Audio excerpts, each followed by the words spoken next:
আপনারা যে যেখান থেকে দেশ রূপান্তরের সঙ্গে যুক্ত রয়েছেন সবাইকে স্বাগত। আমরা আপনাদেরকে দেখানোর চেষ্টা করছি শাহবাগ এলাকা থেকে সরাসরি যুক্ত হয়ে। এদিকেই গত শুক্রবারে ওসমান হাদির উপরে অতর্কিতভাবেই সন্ত্রাসীরা গুলিবর্ষণ করেন। তারপর থেকে রাজধানীর বিভিন্ন স্থান থেকে বিভিন্ন সামাজিক সংগঠন, রাজনৈতিক সংগঠন বিক্ষোভ কর্মসূচি চালিয়ে যাচ্ছেন। ঠিক একইভাবে শাহবাগ এলাকায় জাতীয় নাগরিক পার্টির অন্যতম সংগঠন ছাত্র শক্তির নেতাকর্মীরা একটি বিক্ষোভ কর্মসূচি ডাক দিয়েছেন স্বরাষ্ট্র উপদেষ্টার পদত্যাগের দাবিতে, এবং সেই কর্মসূচিকে ঘিরে ব্যাপক আইন শৃঙ্খলা রক্ষাকারী বাহিনীর তৎপরতা আমরা দেখতে পাচ্ছি। একদিকে বিক্ষোভকারীরা যেমনটা তাদের বিক্ষোভ কর্মসূচির দাবি নিয়ে অবস্থান করে বিক্ষোভ কর্মসূচি চালিয়ে যাচ্ছেন, অন্যদিকে আইন শৃঙ্খলা রক্ষাকারী বাহিনীরা এখানে সতর্ক অবস্থানে রয়েছেন। আমরা যদি আপনাদেরকে একটু জানিয়ে রাখতে চাই, এখান থেকে বিক্ষোভকারীরা যেমনটি বলছেন, যত সময় পর্যন্ত স্বরাষ্ট্র উপদেষ্টা জাহাঙ্গীর আলম পদত্যাগ না করবেন তত সময় পর্যন্ত তাদের আন্দোলন সংগ্রাম বিক্ষোভ কর্মসূচি চলমান থাকবেই।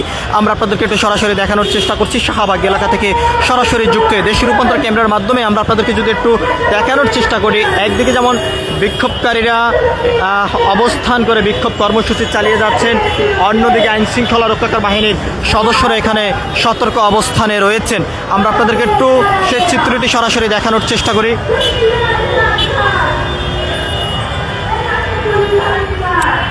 আমরা আপনাদেরকে একটু দেখানোর চেষ্টা করছি, এখানে জাতীয় নাগরিক পার্টির ছাত্র সংগঠনের ছাত্র শক্তির নেতাকর্মীরা বেলা 11টার সময় শাহবাগ এলাকায় এসে অবস্থান করেছেন। এখন থেকে প্রায় আধা ঘন্টা আগেই একটি স্লোগান দিয়ে বিক্ষোভ মিছিল নিয়ে তারা শাহবাগ যেই মূল ফটক অর্থাৎ যে সড়কটি রয়েছে সেখানে এসে অবস্থান করেছেন, এবং তারা এখান থেকে স্বরাষ্ট্র উপদেষ্টার পদত্যাগের দাবি করে যাচ্ছেন। একদিকে এখানে আইন শৃঙ্খলা রক্ষাকারী বাহিনীর সদস্যরা কঠোর অবস্থানে রয়েছেন পরিস্থিতি স্বাভাবিক রাখার জন্য, অর্থাৎ আইন শৃঙ্খলা রক্ষাকারী বাহিনীর পুলিশ সদস্যরা যেখানে অবস্থান করেছেন যমুনা অভিমুখী যে সড়কটি রয়েছে সড়কের সামনে তারা এখানে ব্যারিকেড দিয়ে অবস্থান করে রয়েছেন, অর্থাৎ আন্দোলনকারীরা কোনোভাবে যমুনা অভিমুখী হয়ে না যেতে পারে সেই বিষয় নিয়ে কিন্তু তারা এখানে সতর্ক অবস্থানে রয়েছেন। আমরা আপনাদেরকে একটু দেখানোর চেষ্টা করছি। একদিকে এখানে আইন শৃঙ্খলা রক্ষাকারী বাহিনীর সদস্যরা সতর্ক অবস্থান এবং কঠোর অবস্থানে রয়েছেন, অন্যদিকে এখানে বিক্ষোভকারীরা তারা বিক্ষোভ কর্মসূচি চালিয়ে যাচ্ছেন। আমরা আপনাদেরকে একটু সরাসরি দেখানোর চেষ্টা করছি রাজধানীর যে শাহবাগ এলাকা রয়েছে শাহবাগ এলাকা থেকে সরাসরি যুক্ত হয়ে। ওসমান হাদির উপরে গত শুক্রবারে তার নির্বাচনীয় প্রচারণার সময় রাজধানীর পল্টন এলাকায় তার উপরে সন্ত্রাসীরা গুলি চালান, এবং তারপর থেকে তিনি চিকিৎসাধীন অবস্থায় রয়েছেন, এবং সেখান থেকে স্থানীয়রা উদ্ধার করে তারে ঢাকা মেডিকেল কলেজ হাসপাতালে নিয়ে আসা হয়, এবং সেখানে সার্জারিক্যালের মাধ্যমে তার মাথা থেকে গুলি বের করে তাকে রাজধানীর এবার কেয়ার হাসপাতালে পাঠানো হয় উন্নত চিকিৎসার জন্য। গতকালকে মেডিকেল বোর্ডের পক্ষ থেকে যেমনটি সিদ্ধান্ত এসেছে, আজ দুপুরে ওসমান হাদিকে এয়ার অ্যাম্বুলেন্সের মাধ্যমে উন্নত চিকিৎসার জন্য সিঙ্গাপুরে নেওয়া হবে। অন্যদিকে এখানে ইনকালাব মঞ্চের এবং জাতীয় নাগরিক পার্টির নেতাকর্মীরা একটি কর্মসূচি ডাক দিয়েছেন স্বরাষ্ট্র উপদেষ্টার পদত্যাগের দাবিতেই। একদিকে বিক্ষোভকারীরা এখানে বিক্ষোভ করে যাচ্ছেন স্বরাষ্ট্র উপদেষ্টার পদত্যাগের দাবিতে, অন্যদিকে আইন শৃঙ্খলা রক্ষাকারী বাহিনীর সদস্যরা এখানে সতর্ক অবস্থানে রয়েছেন। সেই চিত্রটি আমরা আপনাদেরকে দেশ রূপান্তরের ক্যামেরার মাধ্যমে সরাসরি দেখানোর চেষ্টা করছি।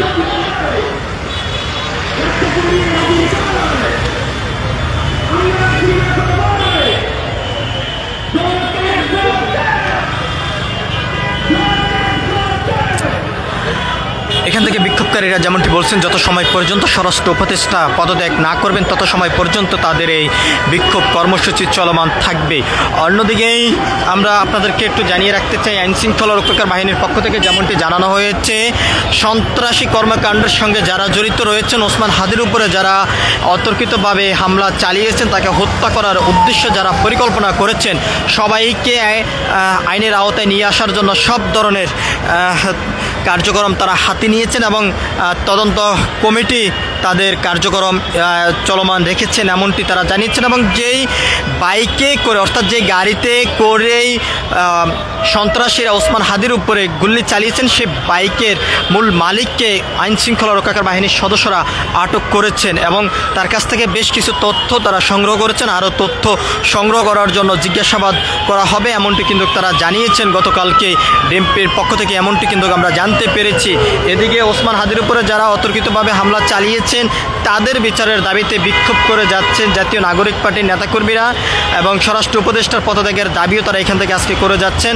অন্যদিকে আইন শৃঙ্খলা রক্ষাকারী বাহিনীর সদস্যরা শাহবাগ এলাকায় কঠোর অবস্থানে রয়েছেন। আমরা দেখানোর চেষ্টা করছি দেশ রূপান্তরের ক্যামেরার মাধ্যমে। সব কিছু মিলিয়ে যদি আমরা আপনাদেরকে জানিয়ে রাখতে চাই, একদিকে বিক্ষোভকারীরা যেমন কঠোর অবস্থান নিয়ে বিক্ষোভ করে যাচ্ছেন, অন্যদিকে আইন শৃঙ্খলা রক্ষাকারী বাহিনীর সদস্যরা পরিস্থিতি স্বাভাবিক রাখার জন্য কঠোর অবস্থানে রয়েছেন যমুনা অভিমুখী যে সড়কটি রয়েছে সড়কের সামনে। সব কিছু মিলিয়ে এই ছিল এখনকার মতন আমার কাছে সর্বশেষ। পরবর্তী আপডেট পেতে সবাই দেশ রূপান্তরের সঙ্গে থাকুন। ধন্যবাদ সবাইকে।